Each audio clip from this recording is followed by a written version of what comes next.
Alors bonjour à tous, alors casquette Tamiya, sujet Tamiya. Et là je me suis entouré, je suis enfermé entre des boîtes Tamiya. Et ça c'est que des boîtes vintage, mais qui ont été des reproductions qu'ils ont fait en fin de compte. Tamiya ça a été dans les premiers avec Kyosho, avec Shum aussi, à nous proposer des rééditions des voitures qui ont fait leur succès, quoi, que ce soit dans les années même 70 pour Tamiya, les années 80, les années 90.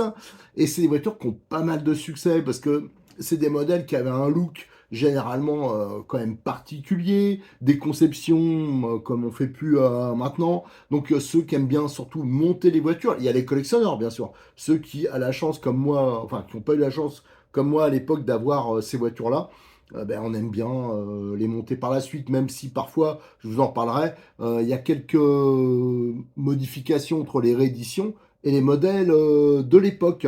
Alors ça, c'est une vidéo pareille qu'on m'a demandé, j'avais fait la vidéo pour Noël, vous aimeriez bien voir quoi comme type de sujet, et dedans, on m'avait parlé du vintage.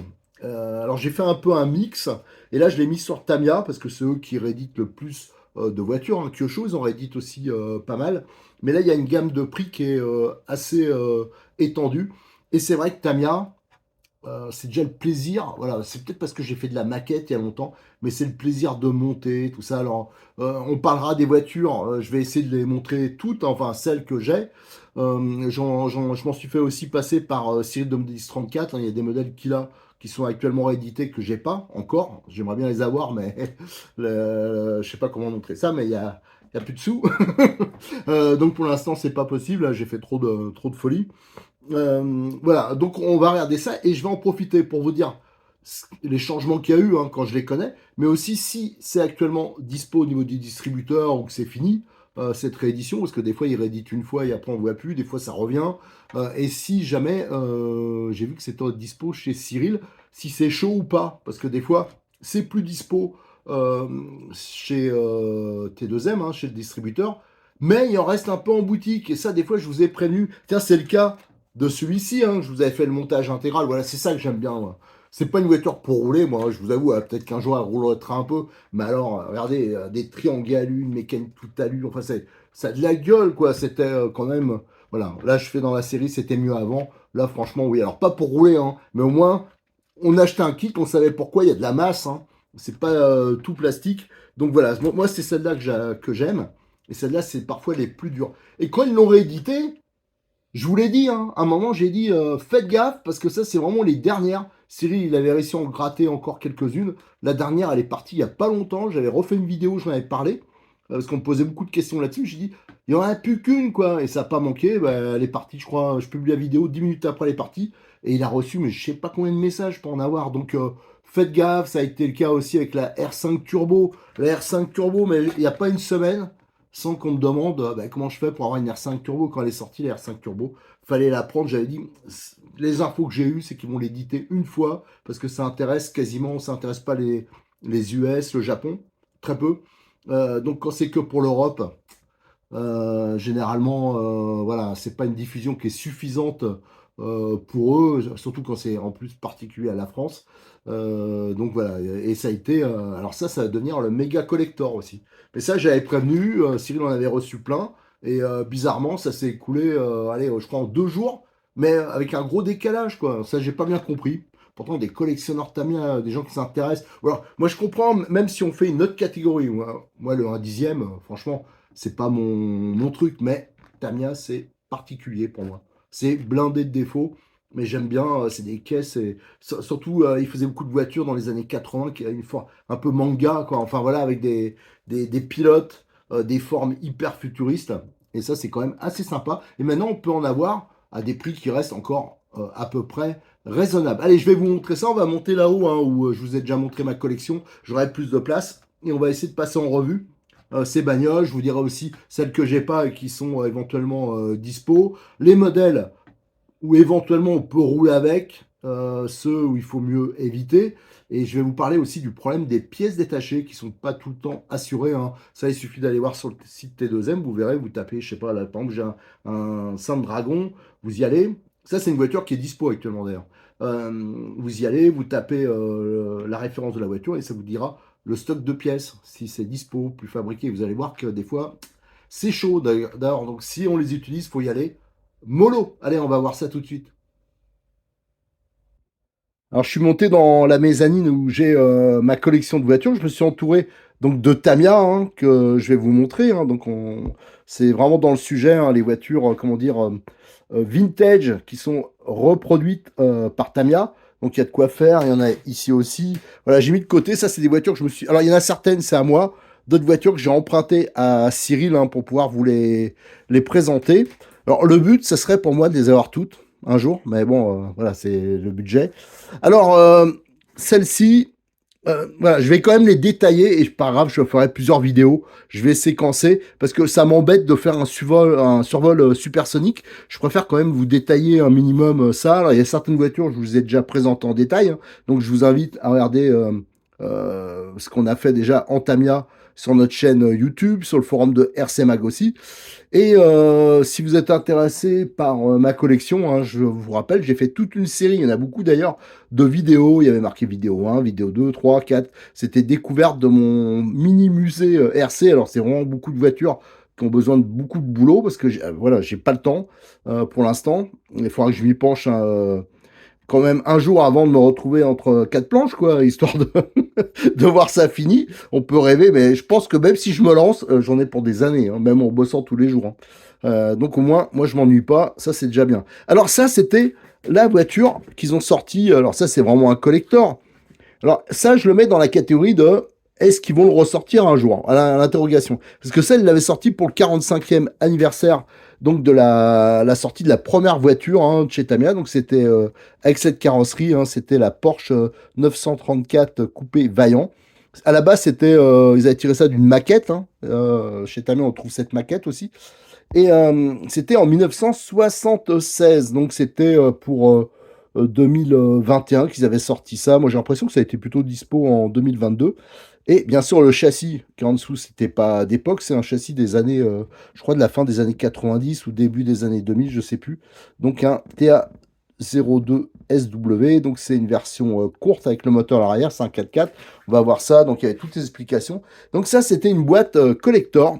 Et quand c'est sorti, j'ai prévenu, j'ai dit que c'était déjà dur d'en avoir chez le distributeur. Les boîtes, moi je vous dis, j'en ai mis une directe de côté, même si c'était pas donné, j'ai dit ça, je peux pas la rater. Et ça n'a pas manqué. Ben, il y en a qui ont raflé à des endroits pour faire. Qui après les revendaient de 3 fois le prix. Donc ça, c'est toujours embêtant. C'est pour ça que j'avais bien prévenu. Et j'ai pas mal de copains qui collectionnent la Tamiya. Ils m'ont dit, ah, mais je savais pas. Ou je croyais ils le sortiraient plusieurs fois. En fin de compte, ils l'ont sorti 2 fois. Il y a eu un premier arrivage. Normalement, c'était censé être une version collector. Enfin, je veux dire, à peu d'exemplaires. Et après, ça a été, ils l'avaient annoncé comme ça. Et après, ils ont ressorti une série. Mais depuis, ce n'est plus dispo. Je crois que c'est même plus dans la liste chez le distributeur. Donc, je vais vous montrer l'intérieur. Alors là, la boîte, elle est un peu chamboulée, parce que je vous avais fait la présentation photo et vidéo. Donc là, il y a une sorte de certificat. Et toutes les pièces qui sont comme à l'époque, sous blister. Moi, j'adore ça avec la petite plaquette là. Et donc, transmission, c'est bien sûr des cardans homocinétiques. Donc, c'est une version plutôt un peu haut de gamme. Il y a les supports, ouais, style époxy carbone, mais c'est de l'époxy. Voilà, je pense que c'est tout roulement. Les jantes un peu particulières. Enfin voilà, c'était une voiture un peu haut de gamme pour du Tamiya avec une carrosserie qui est quand même, voilà, ça a de la gueule. Mais je me suis toujours pas attaqué au montage, que ça c'est pas une priorité. Donc voilà, c'est vraiment le style. Là, c'est vraiment le style vintage. Ça maintenant, on retrouve plus des voitures où on présente façon vitrine un peu les éléments. Moi, je trouvais ça génial. Quand on ouvre la boîte, regardez les pièces, on les voit bien. Alors là, c'est vraiment, on voit par exemple, si on compare à des TT01 ou TT02, qui ont un peu succédé un peu à ces voitures-là, en étant plus simple, bien sûr, on voit, c'est pas du tout la même conception. Donc là, c'est une voiture quand même plutôt pas mal. Et je suis allé voir sur le site Tamiya. La première fois, les pièces, il y avait, mais que dalle, mais que dalle pendant longtemps. Et là, d'un coup, parce que je le regarde régulièrement, ça, d'un coup, ben, j'ai vu qu'il y a maintenant des pièces qui sont disponibles, donc ça peut être intéressant. Alors pour rester dans les voitures un peu circuit et rallye, c'est d'ailleurs pas loin d'être majoritaire dans les reproductions Tamiya, c'est essentiellement des buggy, c'est pour ça que je vais débuter par les voitures rallye et circuit. nous avons cette Lancia 037 Rally. Et elle, contrairement à la Porsche, elle est de nouveau dispo. Moi, je pensais vraiment que c'était mort. Et là, j'ai vu qu'ils ont reçu un tout petit peu, ils en ont reçu, et avec un peu de pièces aussi. Alors ça, c'est bien. À noter que c'est un châssis TA02S. Je crois que la Porsche c'était un SV. Alors la différence, je crois que c'est l'empattement, la position du moteur. Donc c'est la même génération de châssis. Je pense que ça c'est soit la fin des années 90 ou le début des années 2000. Donc c'est pas le châssis original, mais c'est un 4x4. Il y a un peu de pièces de dispo, et là on voit vraiment, comme d'habitude chez Tamiya, la disposition, l'implantation, hein. Donc il y a une cascade de pignon là, et un long cardan sur le côté. On voit, et là le moteur, il est pas en porte-à-faux arrière, mais il est voilà, juste devant le train arrière. Donc ça charge la batterie, elle est en position centrale. Voilà, donc ce châssis aussi que je n'ai toujours pas monté, mais ça a de la gueule. Alors à savoir que ça, c'est dispo, et j'ai vu que Siri, il en reste encore une. Mais je pense que ça, si vous en voulez, ça c'est vraiment, ouais, c'est super quoi. Faut pas trop tarder. À noter qu'il y a quelques jours, je vous ai présenté le Coptic, enfin l'habitacle, comment je prononce ça moi? L'habitacle de voitures rallye ou circuit Tamiya, d'ailleurs un produit qui est vraiment intéressant et qui a été longtemps indisponible. C'est pour ça que j'insistais dessus, ça il y en a encore. Et il est livré sur cette voiture. C'est la seule que je connais qui est livrée avec ça. Donc il vient de cette caisse-là. Voilà, donc c'était intéressant de le préciser. Alors par contre, le contenu de la boîte, là, elle est vide, hein, je ne peux pas vous montrer parce que celle-là, j'avais commencé à vous faire un peu le montage. Alors je sais pas où je l'ai foutue, mais elle est pas dedans. Voilà, celle-là en tout cas, elle est encore dispo. Alors toujours dans la série des voitures piste, rallye, hein, circuit, nous allons voir maintenant cette Porsche 911 GT1 de 1996. Pareil, ça c'est une voiture qui a été hyper connue, style les 24 heures du Mans, tout ça. Et là, ils l'ont mis sur un châssis TA03 RS. Voilà. Alors la différence avec par exemple les deux châssis qu'on a vus précédemment, c'est que là, c'est pas des cardans, une cascade de pignon. Là, c'est cascade de pignon et courroie. Et ça, je crois que ça existait. Là, on va regarder sur le côté. Là, par exemple, on retrouve le moteur donc contre le train arrière, devant le train arrière. Et là, on voit la longue courroie, voilà, qui est d'ailleurs extérieure. Et on voit bien ici le mode de transmission, voilà, avec la cascade de pignon. Alors ça, c'est des voitures, qu'il y en a qui utilisaient ça en compétition et beaucoup en Tamiya Cup. Alors je pense que d'origine, elle doit être quand même plus ou moins bien équipée. On va voir sur le côté ce qu'ils disent. Ah non, c'est en option, les roulements. Alors vous voyez, les roulements, il y a 5 sortes différentes et il y en a un paquet, hein. Ça doit être quand même assez balèze. Alors je vais vous montrer dedans, mais ça, c'est une voiture.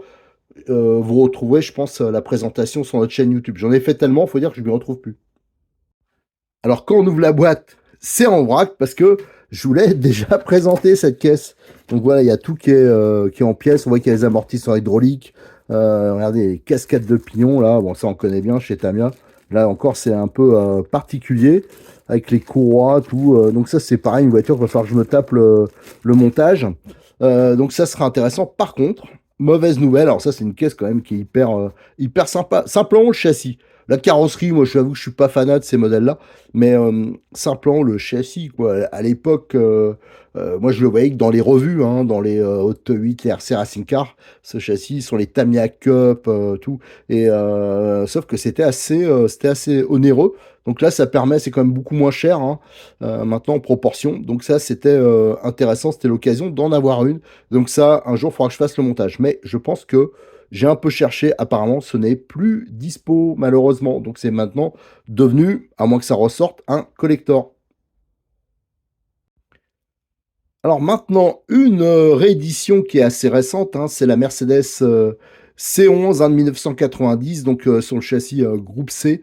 À savoir qu'à une époque, hein, donc c'était la fin des années 80, les années 90, Tamiya produisait beaucoup de voitures de circuit. Même en maquette, hein, les F1 en maquette. À l'époque, on avait une boutique hein, à Neuilly-Plaisance, je me rappelle, il y en avait des collectionneurs pour les maquettes. Ils attendaient la sortie. Alors, il n'y avait pas les réseaux sociaux comme maintenant. Fallait voir ça sur catalogue. C'était dur d'avoir l'info. Et il y avait vraiment beaucoup d'amateurs. Et tout ce qui était F1, Tamiya et aussi les groupes C, ça avait énormément de succès. Et il y avait des courses qui étaient dédiées. Alors, j'ai pas compris, ça s'est complètement écroulé. Il y a plus de F1 chez Tamiya, qui était pourtant un spécialiste. Et c'était sympa, on avait des Ligier, on avait, enfin, il y avait les Ferrari, il y avait les Lotus, et tout ça, ça a disparu. Et eux, ils ont ressorti, alors avec le châssis de l'époque, la C11. Alors ça, c'est sorti, ça a été dépouillé hyper rapidement. Ils ont refait, ils ont eu un mini arrivage. Cyril, je sais qu'il avait essayé d'en avoir pas mal, mais il en a eu très peu. Et c'est parti tout de suite. Alors ça, c'est malheureusement plus dispo. Alors ça, j'avais sauté dessus parce que je me doutais bien qu'il y aurait problème. Par contre, j'ai bon espoir qu'il l'aurait dit un jour. Je vais vous montrer vite fait. Ce qu'il y a dedans, je pense que je l'avais déjà présenté en vidéo. Alors, on voit pas grand-chose, hein, parce que tout est dans les boîtes, hein, comme à l'époque, et on a la carrosserie. Alors, je suis pas sûr que je l'ai présenté. Alors, je vérifierai, hein. De toute façon, je vais vérifier toutes les bagnoles que j'ai là, et celles qui n'ont pas été présentées en détail, je vous le ferai, parce que je pense que c'est quand même intéressant. Ça, c'est des voitures qui ont toutes marqué l'histoire de notre loisir. C'est des voitures sympas à monter. Alors là, c'est vraiment hyper simple, hein, parce que on le voit ici au dessin, hein. C'est en fin de compte, à l'avant, les suspensions, c'est juste des petits ressorts sur les fusées, au-dessus des fusées. Et là, c'est le train arrière qui bouge. Normalement, c'est un différentiel, je pense, à billes. Ça existait aussi à pignon. Ça, je vous ai déjà présenté la Ligier, parce que j'ai une Ligier et une Ferrari, je crois, qui sont à peu près de la même époque, qui partagent certains éléments. Voilà, donc la Mercedes C11, ça, c'est à surveiller. Pour l'instant, c'est plus dispo. Mais j'ai bon espoir. Ça fait partie des voitures où je me dis, ils vont peut-être. Ça ne doit pas leur coûter bien cher à produire. Il n'y a pas beaucoup de pièces qui risquent de le ressortir. Alors là, on va venir sur des cas un peu particuliers. Alors ça, c'est des châssis qui sont toujours produits, hein, les fameux M05, M06, hein, les M châssis de chez Tamiya. L'Alpine Renault, on la trouve encore, mais en couleur orange, hein, donc c'est une écurie de course, je crois, allemande. Moi, perso, je suis pas fada, mais on peut quand même obtenir la même chose. Là, c'est parce qu'on peut prendre la planche d'autocollant qui existe encore. Alors ça, Cyril, je lui ai dit, prends-en plein, il a pris tout ce qu'il pouvait, donc des versions bleues. Donc si vous achetez une orange et vous voulez cette version-là, vous pourrez le redécorer. Après, pour les jantes, je sais plus trop, faudrait vérifier. Mais moi, je m'en étais mis une de côté. Et c'est quand même une voiture mythique. Et malheureusement, ils ne la font plus dans cette version-là. Alors là aussi, les explications, ça doit être les mêmes. Kyosho m'avait donné une explication une fois sur le fait qu'il y avait peu de voitures françaises et qu'elles disparaissaient. C'est le cas, par exemple, de l'Alpine A110 actuelle. Elle n'est plus produite, hein, en F, non, en phaser, voilà. D'ailleurs, je l'avais dit, Cyril, il lui en reste une phaser Alpine. Là aussi, j'ai prévenu, je dis ça, après, il n'y en aura plus, hein, faut lui sauter dessus. Moi, j'avoue que, alors, c'est pour ça que je dépense beaucoup de sous et qu'il faut que, à un moment, ça coince. C'est que j'en ai pris une Alpine Phaser, tout ça parce que je sais que la carrosserie, il n'y aura plus. Parce que au niveau du marché mondial, ce qui marche, c'est beaucoup les voitures américaines, hein. Le marché aux États-Unis doit être énorme. Je pense l'Amérique du Sud, même l'Asie, tout ça, c'est voilà, soit des voitures japonaises, des voitures vraiment de course. L'Alpine, c'est quand même un peu moins connu, même si c'est comme une voiture mythique, mais nous, on a une vision française et c'est un peu différent de celle qu'ont les étrangers. Et alors, je sais pas où je l'ai mis. D'ailleurs, je suis assez inquiet parce que c'est une voiture. Alors, j'y tiens. Je vais pas dire que la prunette de mes yeux, mais pas loin. C'est la version R5 Turbo 2. Il l'avait sorti. Je vous l'avais présenté en vidéo il y a 4 ans peut-être, voire un peu plus. Et j'avais dit celle-là, quand elle arrive, faut lui sauter dessus parce qu'ils vont pas l'éditer 50 fois. Ben, ça n'a pas manqué parce que c'était déjà une réédition, hein. Il y a que le châssis qui était différent, mais la carrosserie, on la connaissait déjà. Et la R5 Turbo 2, ben, malheureusement, ben, ils l'ont sorti qu'une fois. Et il y en a plein qui sont cassés les dents. J'avais prévenu, hein, là aussi, ça, il y a toujours des indices quand c'est des modèles un peu particuliers, que faut voir ça par rapport au marché US, tout ça.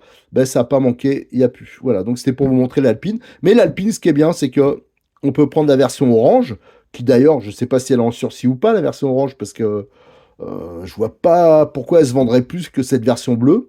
Enfin bref, mais je vous dis, la planche d'autocollant, elle est dispo, hein. Vous allez chez Cyril dans les options, pièces et options M05, M06 et vous la trouverez. Et on va finir cette première vidéo, hein, consacrée donc aux rééditions. Alors, je les ai pas toutes, hein, c'est impossible pour moi de les avoir toutes. Donc, il y a sûrement quelques manques, mais il n'y en a pas tant que ça.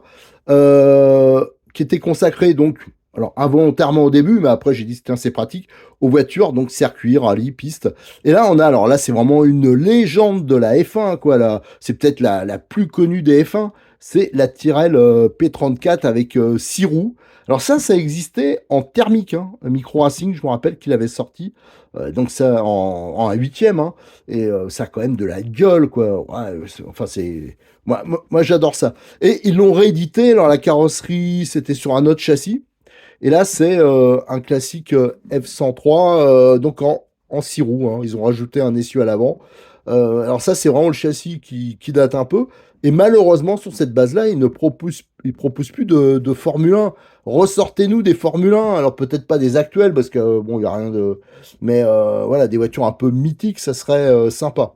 Voilà, donc cette voiture, regardez, ça n'a pas de la gueule, ça. Alors ça, je me rappelle plus, je l'ai noté. J'ai cru voir... Attendez, alors je regarde mes petites notes en même temps parce que là je me mélange. Ah oui, alors là, stop. Là on devient sérieux. C'est plus dispo chez le distributeur, mais j'ai vu que Cyril, il lui en reste une. Alors moi j'avais déjà taxé une, hein, quand c'est sorti. Donc pour les collectionneurs, ça c'est quand même une super caisse. Et on va ouvrir la boîte.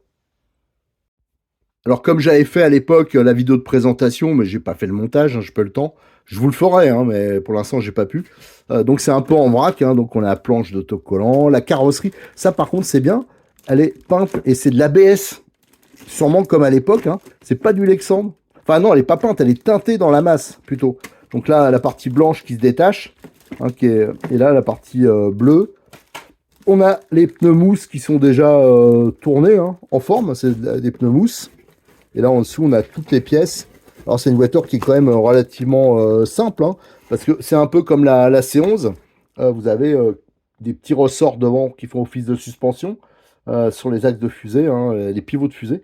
Et à l'arrière, c'est un T oscillant. Voilà ce qu'on pouvait dire sur cette Tyrrell, hein. Si vous voulez avoir plus d'infos sur cette caisse, hein, je vous rappelle, j'ai fait une vidéo consacrée où on avait tout dépouillé. Enfin, j'espère. Il faudra que je vérifie quand même. Parce que je vous dis, je ne m'y retrouve plus. On fait tellement de vidéos dans tellement de trucs, au bout d'un moment, moi je suis complètement paumé. J'ai même sûrement des vidéos qui sont tournées que j'ai pas publiées et que je pense que je les ai publiées. Enfin voilà, je me mélange un peu, mais c'est vraiment voilà, c'est compliqué, hein. Déjà de récupérer le matos, voilà, d'avoir les bonnes infos. Alors des fois on se plante, des fois on se mélange. Donc c'est pas simple. Et là, comme c'était une vidéo, une commande, hein, enfin une commande, on m'a demandé dans mes idées de Noël, hein, les idées de vidéos pour Noël, ça en faisait partie. Donc je suis obligé de faire ça. Voilà, je suis un peu, je vais pas dire surpris, mais je fais ça un peu à l'arrache avec pas toujours toutes les infos. Donc il peut y avoir quelques oublis. Allez, pour cette vidéo là, cette première partie, on a déjà fait pas mal, un peu trop long.